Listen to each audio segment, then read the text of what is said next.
US ने जो भारत को 90 दिन के टैरिफ विंडो दी थी वो 9 जुलाई को खत्म हो जाएगी। मेरे से काफ़ी सारे लोग पूछ रहे थे कि उसके बाद हमारी मार्केट में क्या रिएक्शन रह सकता है और हमारी क्या स्ट्रैटेजी रहनी चाहिए। दोनों देशों के बीच में जो भी टैरिफ का डिस्कशन हो रहा है उसका आउटकम 9 तारीख से पहले आ जाएगा या फिर 9 तारीख को आ जाएगा। आउटकम सिर्फ 3 तरीके का हो सकता है, या तो वो डिसीजन हमारे फेवर में होगा, न्यूट्रल होगा, या फिर हमारे अगेंस्ट होगा। ग्लोबली ऐसी कोई नेगेटिव न्यूज़ नहीं है जो मार्केट को नीचे लेके जाए, और जो भी वॉर्स चल रहे थे वो भी अब धीरे धीरे खत्म होने की तरफ आ रहे हैं या फिर वो धीरे धीरे स्टैग्नेट हो रहे हैं। अगर मान लीजिए टैरिफ का डिसीजन हमारे फेवर में नहीं रहा और यूएस ने हमारे ऊपर टैक्स इम्पोज कर दिया, तब क्या होगा? जैसे ट्रम्प साहब की बातें रहती हैं उससे वो किसी भी दिन पलटी मार सकते हैं, तो कोई भरोसा नहीं है उनका। वो आज टैक्स हटा सकते हैं तो कल लगा सकते हैं, और आज लगा सकते हैं तो कल हटा भी सकते हैं।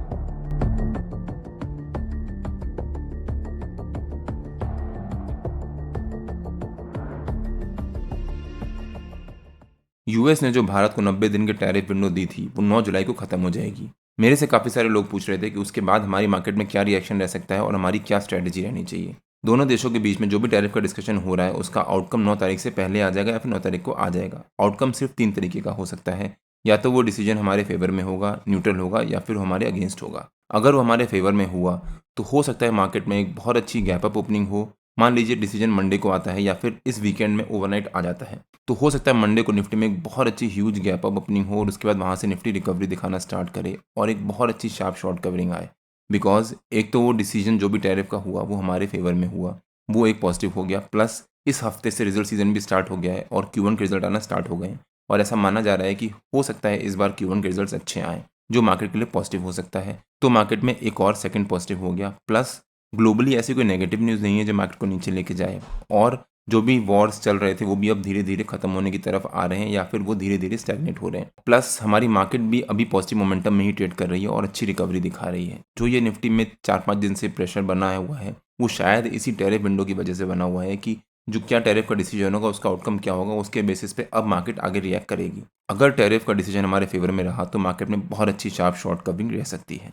अब दूसरा ऑप्शन आता है कि अगर डिसीजन न्यूट्रल रहा तो अगर डिसीजन न्यूट्रल रहा तो वो एक तो हमारे लिए नेगेटिव नहीं हुआ और मार्केट जैसे चल रही वैसे चलती रहेगी। मार्केट ने यहाँ से जो प्रेशर लिया है वो शायद मार्केट इसी डिसीजन का वेट कर रही है। अगर वो न्यूट्रल रहा तो वो नेगेटिव नहीं है, बट वो एक तरीके से हमारे लिए पॉजिटिव ही है, बिकॉज कुछ भी एक्स्ट्रा टैरिफ इम्पोज नहीं हुआ, जिस वजह से हो सकता है मार्केट में अगर वो डिसीजन न्यूट्रल रहा तो मार्केट में एक नीजक लग सकता है और मंडे को निफ्टी नेगेटिव ओपनिंग दे सकता है अगर वीकेंड में डिसीजन आ गया तो। और उसके बाद वहाँ से इमीडिएटली मार्केट में रिकवरी भी आ सकती है, बिकॉज जैसे ही मार्केट गैप डाउन ओपनिंग देगी, जितने भी लोग यहाँ पर एग्जिट करके गए होंगे और डिसीजन न्यूट्रल रहा तो उनको यहाँ पर एक बहुत अच्छी अपॉर्चुनिटी मिलेगी बाय ऑन डिप की, और हो सकता है फिर निफ्टी में यहाँ से बहुत अच्छी शार्प शॉर्ट कवरिंग रहे। जो भी होगा वो मंडे को डिसाइड करेंगे, बट मान लीजिए न्यूट्रल आउटकम रहा तो यहाँ पर गैप डाउन ओपनिंग होने के बाद बहुत अच्छी शार्प शॉर्ट कवरिंग रह सकती है और तुरंत रिकवरी भी आ सकती है। अगर मान लीजिए टैरिफ का डिसीजन हमारे फेवर में नहीं रहा और यूएस ने हमारे ऊपर टैक्स इम्पोज कर दिया, तब क्या होगा? तब मार्केट में एक ह्यूज गैप डाउन ओपनिंग हो सकती है। अगर इस वीकेंड मंडे को डिसीजन हो गया और वो हमारे फेवर में नहीं रहा तो मंडे को निफ्टी में एक ह्यूज गैप डाउन ओपनिंग हो सकती है, और हो सकता है निफ्टी 25,000 के लेवल के आसपास कहीं जाकर गैप डाउन ओपनिंग दे और उसके बाद वहाँ से निफ्टी शार्प रिकवरी ले ले। 25,222 मतलब 25,222 निफ्टी का हमारा इस हफ्ते का सपोर्ट है। हो सकता है निफ्टी उसके पास भी जाकर कहीं गैप डाउन ओपनिंग दे सकता है, वहाँ पर फिर एक रेंज बना सकता है। रेंज बनाने के बाद निफ्टी उसी लेवल के अराउंड 1-2 दिन सस्टेन कर सकता है और उसके बाद वापस रिकवरी आ सकती है। मैं अपने कई वीडियोस में कवर कर चुका हूँ कि कोई भी इवेंट बेस्ड फॉल होता है, ये एक इवेंट है, और कोई भी इवेंट बेस्ड फॉल होता है तो वो 1-2 दिन का या 3-4 दिन का उसका रिएक्शन रहता है और उसके बाद वापस रिकवरी आना स्टार्ट हो जाती है। अगर निफ्टी ने ह्यूज गैप डाउन ओपनिंग दी, वहाँ सस्टेन कर गया, तो ट्यूसडे वेंसडे को भी निफ्टी मंडे के लो के अराउंड ही ट्रेड कर सकता है या फिर मंडे की कैंडल के अराउंड ही ट्रेड कर सकता है, या फिर मान लीजिए ट्यूसडे को भी निफ्टी उस फॉल को कंटिन्यू कर सकता है। बट उसके बाद वेंसडे थर्सडे को भी निफ्टी साइडवेज जाएगा और फिर फ्राइडे ऑनवर्ड्स निफ्टी में वापस रिकवरी आना स्टार्ट होगी, बिकॉज जो भी टैरिफ का डिसीजन होना था वो हो गया, उसका जो भी इम्पोज होना था वो हो गया। बट जैसे ट्रम्प साहब की बातें रहती हैं उससे वो किसी भी दिन पलटी मार सकते हैं, तो कोई भरोसा नहीं है उनका। वो आज टैक्स हटा सकते हैं तो कल लगा सकते हैं, और आज लगा सकते हैं तो कल हटा भी सकते हैं, जिस वजह से मार्केट फिर अपनी नॉर्मल रैली को स्टार्ट करेगा और वापस निफ्टी रिकवरी दिखाना स्टार्ट करेगा। तो मैं ओवरऑल मार्केट के लिए पॉजिटिव हूँ। जो भी डिसीजन होगा टैरिफ का उसका इम्पैक्ट 2-3 दिन का पड़ सकता है। अगर वो डिसीजन हमारे फेवर में रहा तो जो पॉजिटिव रिएक्शन आएगा वो एनीवेज मार्केट के डायरेक्शन में ही होगा और मार्केट फिर बहुत अच्छी रिकवरी दिखाएगी। तो अगर न्यूट्रल रहा तो वो भी हमारे लिए एक तरीके से पॉजिटिव ही है, और मार्केट अपनी नॉर्मल रैली को कंटिन्यू करेगी।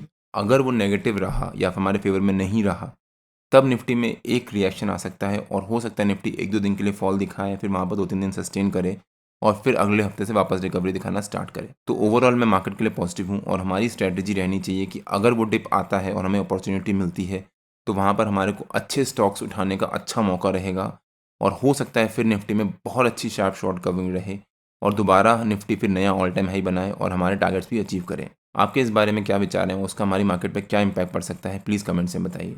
कल मार्केट में मिलते हैं। टिल देन जय श्री राम एंड जय हिंद।